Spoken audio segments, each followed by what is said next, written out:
नमस्कार, मेरा नाम डॉक्टर आज्ञाराम है और आज हम आपको एडिनोमायोसिस, जिसे हिंदी में गर्भाशय में सूजन बोलते हैं, उसके बारे में बताएंगे।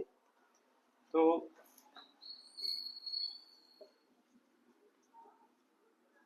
गर्भाशय में सूजन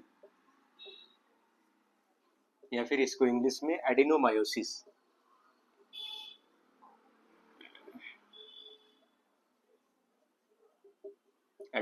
बोलते हैं। तो ये एडिनोमायोसिस या गर्भाशय में सूजन जो है ज़्यादातर महिलाओं में 30 साल के बाद या 40 साल के बाद होता है। और ये कैसे होता है मैं पिक्चर के थ्रू बता रहा हूँ, ध्यान से देखिए। ये गर्भकोश है, गर्भाशय।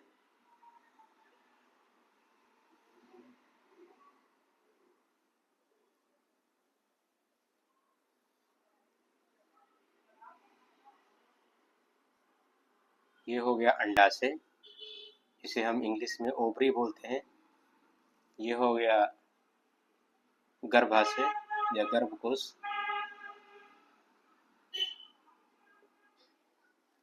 ये हो गया ट्यूब, जिसे हम बोलते हैं फैलोपियन ट्यूब।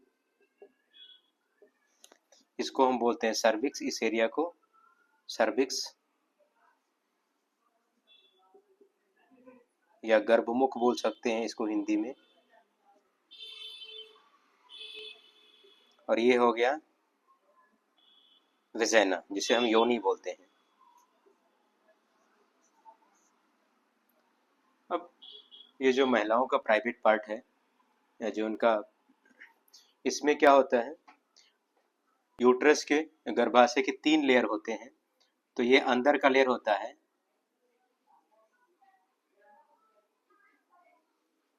इंडोमेट्रियम, और बीच के पार्ट को बोलते हैं मायोमेट्रियम और बाहर को बोलते हैं पेरीमेट्रियम। तो जो गर्भकोश है या गर्भाशय है, ये पूरे पार्ट को हम गर्भाशय बोलते हैं। अंदर का जो जगह होता है गर्भकोश बोलते हैं।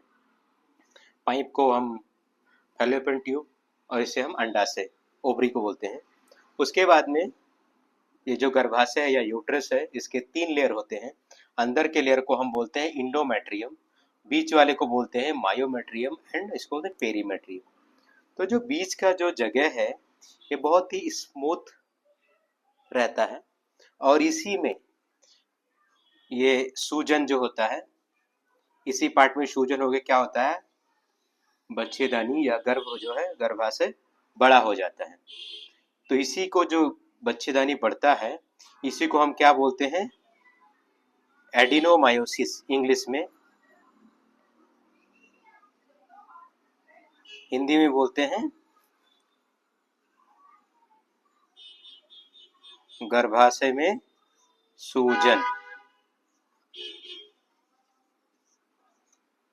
तो जो ये सूजन होता है गर्भाशय में, ये इसके बाद क्या क्या करेंगे, इसके कारण हम बताएंगे, इसके हम लक्षण बताएंगे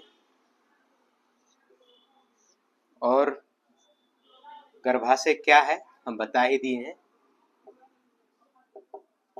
और फिर चिकित्सा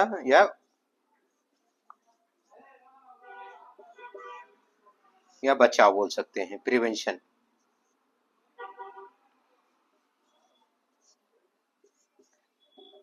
तो हम पहले ही आपको बताया कि एडिनोमायोसिस या गर्भाशय में सूजन क्या है। तो ये जो बीच की जो लेयर होती है बच्चेदानी की, उसमें कहीं पे भी, जैसे एक साइड में भी सूजन हो सकता है, इस पार्ट में भी सूजन हो सकता है, या पूरे में हो सकता है, या इस एरिया में हो सकता है, उसे हम क्या बोलते हैं, बच्चेदानी में सूजन या इंग्लिश में एडिनोमायोसिस बोलते हैं। अब ये किस वजह से होता है, किस कारण से होता है, दूसरा पॉइंट बता रहे हैं। तो इसके जो स्पेसिफिक एग्जैक्ट कॉज नहीं पता है, बट कुछ कोरिलेट करके या कुछ इसके रिलेटेड कॉज रहते हैं। जैसे कि इस एरिया में हाइपरट्रॉफी या हाइपरप्लेसिया, ऐसा सिचुएशन होता है क्योंकि स्मूथ मसल्स होती है। तो पहला कॉज है स्मूथ मसल्स हाइपरट्रॉफी और हाइपरप्लेसिया। दूसरा क्या है, डीएनसी, जिसे हम हिंदी में बच्चेदानी की सफाई बोलते हैं।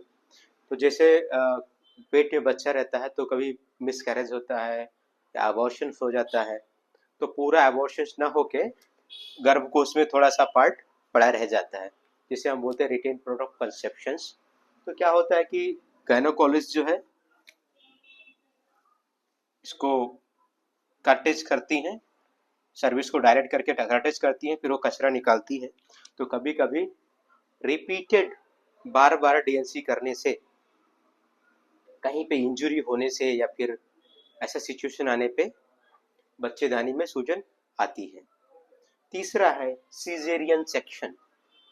जब प्रेगनेंसी रहती है तो नॉर्मल डिलीवरी ना होके सर्जरी के द्वारा जो डिलीवरी होती है उसे हम सीजेरियन कहते हैं, तो उससे होता है। और चौथा है ओरल कॉन्ट्रासेप्टिव यूज, मतलब जो औरतें बच्चा ना होने की गोलियां खाती रहती हैं, जो सरकारी हॉस्पिटल मिलता है, माला डी, माला एन या ओवरऑल, ये दवाइयाँ जो खाती रहती हैं उससे भी बच्चेदानी में सूजन होती है। ये कुछ 4 रिलेटेड है। अब इसके लक्षण क्या हैं, जैसे किसी को कैसे पता चले, किसी औरत को कैसे गेस करें कि उनको सूजन हो सकती है। तो पहला है हैवी ब्लीडिंग, उनको ज़्यादा मेंसेस होता है, ब्लीडिंग ज़्यादा होती है। दूसरा है पेनफुल मेंस्ट्रुअल ब्लीडिंग, दूसरा पॉइंट है उनको जब भी पीरियड होता है तो उनको दर्द ज़्यादा होता है। और तीसरा है उनके पेड़ों में, इस भाग में जैसे नाभि के नीचे रहता है वहाँ पे हल्का हल्का दर्द रहता है। और चौथा है डिस्परयूनिया, जिसे हम बोलते हैं रिलेशन बनाने के टाइम में उनको हल्का हल्का दर्द रहता है या ज़्यादा दर्द होता है, क्योंकि ये सूजन रहता है तो उस पार्ट में टच होने से कहीं भी दर्द करता है। अभी अगर किसी महिला को या किसी औरत को ऐसी समस्या है तो उसके लिए एक सिंपल अल्ट्रासोनोग्राफी करना है, जो ट्रांसवेजाइनल सोनोग्राफी होती है। उससे डिटेक्ट कर सकते हैं कि एड्नोमायोसिस है या नहीं। उसके बाद कुछ रिलेटेड ब्लड टेस्ट रिकॉर्ड होते हैं, उसको करते हैं। और अगर आप में से किसी को ऐसा लक्षण या सिम्टम्स दिख रहे हैं तो प्लीज़ आप गायनोकोलॉजिस्ट के पास या अपने डॉक्टर के पास जाके अपना चेकअप जरूर कराएं। अब रहेगा लास्ट इसका बचाव या चिकित्सा। तो हम आपको शुरू में बोल दिए हैं कि ये जो बीमारी है लगभग 95-90% ये 30 साल या 40 साल के बाद की बीमारी है। मतलब जब 30 साल, 35 साल या 40 साल एज होता है औरत का, तब ये बीमारी होता है। तो लगभग इंडिया में आप जानते हैं या फिर लगभग एशिया इंडिया की बात कर रहे हैं तो 30-35 तक तो लोग की फैमिली कंप्लीट हो जाती है। तो ज़्यादातर इस पे फोकस नहीं करते हैं कि उनको बचाव देखना है। तो ज़्यादातर अगर किसी को हो सकता है कि आजकल एजुकेशन की वजह से या कुछ फैमिली इशू की वजह से लेट मैरिज होता है, जैसे किसी की शादी 30 साल में हुई या 35 साल में हुई, या फिर वो लेट बच्चे का डिसाइड करते हैं, फैमिली प्लानिंग करते हैं, तो उनके लिए ट्रीटमेंट जरूरी है। ट्रीटमेंट में क्या रहेगा, उनके लिए ट्रीटमेंट है हार्मोनल थेरेपी, तो उनको हार्मोनल ट्रीटमेंट चलेगा, NSAID पेन कंट्रोल करने के लिए। एंड उसके बाद में आपके गायनोकोलॉजिस्ट एंड आपके डॉक्टर के द्वारा दिए गए ट्रीटमेंट से कंटिन्यू करना है। तो ये रहा आपका ट्रीटमेंट। एंड जैसे कि आपको बताया कि लगभग लगभग लोगों की फैमिली कंप्लीट हो जाती है 30-35 या 40 के बाद में, तो इसको रखने की कोई ज़रूरत नहीं है। तो उस कंडीशन में क्या है, surgery is the best option, मतलब इसको रिमूव करना, जिसे हम बोलते हैं इंग्लिश में हिस्टेरेक्टमी, रिमूवल ऑफ यूट्रस। तो बच्चेदानी को सर्जरी कट करके उसको निकाल देते हैं, जिसका परमानेंट सॉल्यूशंस है। बट अगर किसी को बच्चे चाहिए होगा तो उनको ट्रीटमेंट दिया जाता है, और बच्चे होने के बाद में फिर वही कंडीशंस रिपीट होती है, तो surgery is the last choice. Surgery जो है आखिरी ट्रीटमेंट है, उसके बाद कुछ नहीं है। तो प्लीज़ आप इस वीडियोस को शेयर करें एंड देखें, और अगर किसी को भी ऐसा है तो प्लीज़ आप पहले अपना चेकअप कराएं, अपने डॉक्टर से या गायनेकोलॉजिस्ट से संपर्क करें, और उसके बाद में डिसीजन जरूर लें, क्योंकि नेग्लेक्ट करना या फिर कुछ ऐसा करना ज़्यादा प्रॉब्लम क्रिएट कर सकता है। And please share this video. Thank you.